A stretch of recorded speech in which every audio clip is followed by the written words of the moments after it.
ভোটদান কৰিলে মই তাৰমানে এতিয়া মই এটা নতুন দায়িত্ব ল'বৰ কাৰণে আগবাঢ়ি গৈ আছোঁ আৰু মই ভাবোঁ যে বৰপেটা লোকসভা সমষ্টিত মই নিজে এগৰাকী প্ৰাৰ্থী। এতিয়া বৰপেটা লোকসভা সমষ্টিটো বঙাইগাঁও বিধানসভা সমষ্টিত 10 গুণ বেছি, গতিকে মই ডেফিনেটলি মোৰ কিছু দায়িত্ব বাঢ়িব, মোৰ দায়িত্ব বাঢ়িব, মোৰ কৰ্তব্য বাঢ়িব, কৰণীয় বাঢ়িব আৰু মই ভাবোঁ যে বঙাইগাঁও বিধানসভা সমষ্টিৰ বিধায়ক হিচাপে এজন জনপ্ৰতিনিধি হিচাপে মোৰ যি দায়িত্ব পালন কৰিছিলোঁ, মই বৰপেটা লোকসভা সমষ্টিৰ 10টা বিধানসভা সমষ্টিতো মই তেনেধৰণেই মোৰ দায়িত্ব পালন কৰিব পাৰিম, মোৰ কৰ্তব্যখিনি পালন কৰিবৰ কাৰণে মই সক্ষম হ'ম আৰু মই এই ক্ষেত্ৰত ৰাইজক সেৱা আগবঢ়াব পাৰিম আৰু ৰাইজে মই ভাবোঁ বৰপেটা বিধানসভা সমষ্টিৰ বঙাইগাঁও বিধানসভা সমষ্টিৰ ক্ষেত্ৰত যেনেধৰণে ৰাইজে মোক সহযোগ কৰিছিল, মই বৰপেটা লোকসভা সমষ্টিবাসী ৰাইজেও একেধৰণে মোক সহযোগ কৰিব বুলি মোৰ আশা আছে। মই আশা কৰিছোঁ আৰু তেওঁলোকে মোৰ নিশ্চয় ভোটাৰ ৰাইজলৈকে মোক সহযোগ কৰিবৰ কাৰণে আগবাঢ়ি আহিব। নাই বঙাইগাঁও চাওক, মোৰ এইটো হোম এছেম্বলি কনষ্টিটিউচন, মোৰ হোম কনষ্টিটিউচি, গতিকে ডেফিনেটলি মই বঙাইগাঁৱৰ প্ৰতি মোৰ এটা দুৰ্বলতা থাকিব। গতিকে মই আগতে যেনেধৰণে আছোঁ তেনেধৰণে বঙাইগাঁৱৰ প্ৰতি মোৰ এটা দুৰ্বলতা থাকিব। এতিয়া বঙাইগাঁৱৰ এগৰাকী নতুন বিধায়ক হ'ব, সেই বঙাইগাঁৱৰ নতুন বিধায়কগৰাকী 3 মাহ পিছত 4 মাহ পিছত যেতিয়া নতুন বিধায়কগৰাকী নিৰ্বাচিত হ'ব, সেই বিধায়কগৰাকীক মোৰ দায়িত্ব যেনেধৰণে মই পালন কৰিছোঁ, সেই একেধৰণে সেই বিধায়কগৰাকীকো দায়িত্ব পালন কৰি আগবঢ়াই লৈ যোৱাৰ ক্ষেত্ৰত মই ডেফিনেটলি মই সৰ্বতোপ্ৰকাৰে চেষ্টা চলাম। নাই চাওক, বৰপেটা লোকসভা সমষ্টিত 10টা বিধানসভা সমষ্টি আছে। 10টা বিধানসভা সমষ্টিতে যদি আমি চাওঁ, প্ৰতিটো বিধানসভা সমষ্টিতে বানপানী আৰু গৰাখহনীয়া সমস্যা আছে। প্ৰধান আচলতে এতিয়া গোটেইকেইটা সমষ্টিতেই এটা তাৰমানে কমন সমস্যা হৈছে বানপানী আৰু গৰাখহনীয়া। তাত বাহিৰেও ধৰি লওক আমি যদি চাওঁ যে বোলে মই তাৰমানে অসম আন্দোলনৰ জৰিয়তে গঠিত এটা অসম গণ পৰিষদ দলটোৰ পৰা মই আহিছোঁ।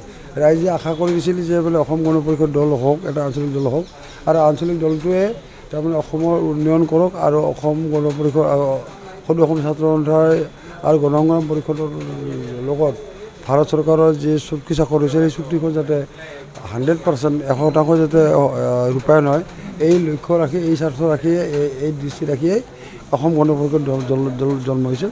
আৰু মই যিহেতু অসম গণ পৰিষদ দলৰ এজন সদস্য, অসম গণ পৰিষদৰ এজন সেনা, গতিকে ডেফিনেটলি মই এই অসম চুক্তিখন ৰূপায়ণ হোৱাৰ ক্ষেত্ৰত মই মনোযোগ দিম।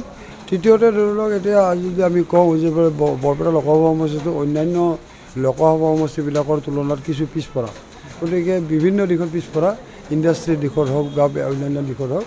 গতিকে এইবিলাক কেনেধৰণে তাৰমানে অন্যান্য সমষ্টিবিলাকৰ লগত ফেৰ মাৰিব পৰা আগবাঢ়ি লৈ যাব পৰা, এই ক্ষেত্ৰত মই নিশ্চিতভাৱে চিন্তা চৰ্চা কৰিম। এজ ফৰ এক্সাম্পল, যে আজি বৰপেটাবাসী ৰাইজে তেওঁলোকৰ এটা সমস্যাৰ কথা তেওঁলোকে কৈ আছে, তেওঁলোকে কেন্দ্ৰতো তেওঁলোকে তাৰমানে ৰেলৱে মন্ত্ৰালয়ৰ লগতো তেওঁলোকে যোগাযোগ কৰিছে যে তেওঁলোকক তাৰমানে বৰপেটাক ৰেলেৰে সংযোগ কৰিব লাগে, ৰেল লাইনেৰে সংযোগ কৰিব লাগে আৰু তেওঁলোকে দাবী উত্থাপন কৰিছে। এইটো জৰীপো কিছু হৈছে, কিছু আগবাঢ়িছে।